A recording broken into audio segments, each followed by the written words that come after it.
నిన్ను ఓడించింది నీ దగ్గర ఉన్న పరిస్థితులు కాదు, నువ్వు నమ్ముకున్న కారణాలు. నా దగ్గర డబ్బు లేదు, నా దగ్గర టైం లేదు, నాకు సపోర్ట్ లేదు.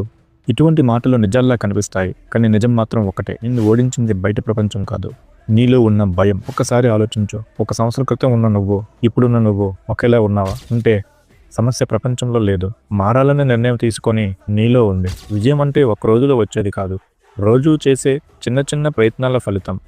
నువ్వు ప్రతిరోజు 1% మెరుగుపడితే 1 సంవత్సరం తర్వాత నువ్వు పూర్తిగా కొత్త వ్యక్తివి. గుర్తుపెట్టుకో, ఎవరో వచ్చి నీ జీవితాన్ని మార్చరు. నీ ఫోన్లో వచ్చే ఒక మోటివేషనల్ వీడియో కాదు, నీ ఫ్రెండ్స్ ఇచ్చే ఒక సలహా కాదు, కేవలం నువ్వు తీసుకునే నిర్ణయం మాత్రమే నీ జీవితాన్ని మార్చుతుంది. ఈరోజు నువ్వు వేసే ఒక చిన్న అడుగు రేపటి నీ విజయానికి పునాది అవుతుంది. కాబట్టి భయాన్ని కాదు, నీ కలలను విను. సాకులను కాదు, నీ పనిని చూపించు.